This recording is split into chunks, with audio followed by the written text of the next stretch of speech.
In this video, I am going to show you how to find the roots of a quadratic equation through method of completing square. In the first step, transpose the constant to right hand side. Plus 3 becomes minus 3 on transposing to right hand side.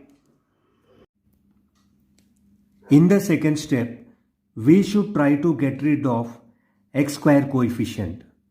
X square coefficient is 2. To get rid of this 2, we should divide each term with 2. On dividing each term with 2, we can cancel here both the 2's. On cancelling these 2's, we get this equation. In this equation, x square coefficient is 1. So in the first step, 3 is transposed to right hand side, and in the next step, each term is divided by 2. In the third step, 5x by 2 is written as x into 5 by 2. That means both x and 5 by 2 are separated in the third step. After separating x and 5 by 2 in the third step, we are entering into fourth step. Fourth step is very crucial. In the middle term, we have to multiply with 2 and divide with 2. In the fifth step, denominator 2's can be multiplied. 2 2's are 4. On multiplying both the 2's, I got 4 in the denominator.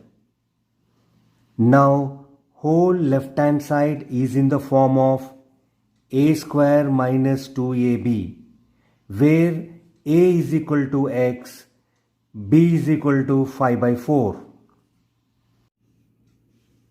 This is exactly in this form. You can see a square. You can see 2ab as well. But this formula is incomplete. Actually, this is complete formula. A square minus 2ab plus b square is equal to a minus b whole square is complete formula. But here, b square is missing. We only have a square minus 2ab. To make it a complete square, we need to add b square on both sides. What is b? B is 5 by 4. So, we need to add 5 by 4 whole square on both sides. Here you can see 5 by 4 whole square is added on both sides. Previously, it was incomplete formula. Now, on adding 5 by 4 whole square on both sides, it becomes a complete square. The left hand side completely fits in this formula. You can see a square minus 2ab plus b square. This whole left hand side can be written as a minus b whole square. Before going ahead, let us have a quick recap. In the first step, constant is transposed to right hand side. In the second step, each term is divided by 2 to get rid of x square coefficient. In the third step, 5x by 2 is separately written as x into 5 by 2. In the fourth step, in the middle term, 2 is multiplied and divided. In the fifth step, both the denominator 2's are multiplied to get 5 by 4. In the sixth step, since the formula is incomplete, 5 by 4 whole square is added on both sides to make it a complete square. Now the entire left hand side can be written as a minus b whole square. You can identify a value which is equal to x, b value which is equal to 5 by 4. Now let us substitute this x and 5 by 4 in the place of a and b. On substituting a and b values in the formula, we get x minus 5 by 4 whole square is equal to minus 3 by 2 plus 5 by 4 whole square is nothing but 25 by 16. To simplify these two fractions, we need to make the denominators equal. For that purpose, 8 is multiplied and divided. On multiplying 2 and 8, we get 16. Now the denominators are equal.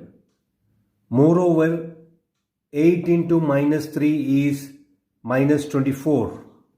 As these two are like fractions, we can take denominator as 16 and write minus 24 plus 25 in the numerator. On subtracting, we get 1 by 16. In the next step, apply roots on both sides. Square and root will get cancelled. We get x minus 5 by 4 is equal to plus or minus square root of 1 is 1 and 16 square root is 4. Now in the case 1, take plus 1 by 4 and in case 2, take minus 1 by 4. In the case 1, on transposing this to other side and on taking LCM, we get x value as 3 by 2. Similarly, in the case 2, on transposing this to the other side and on taking LCM, we get x value as 1. So, the roots of the quadratic equation are alpha is equal to 3 by 2 and beta is equal to 1. Subscribe to get more interesting math related videos.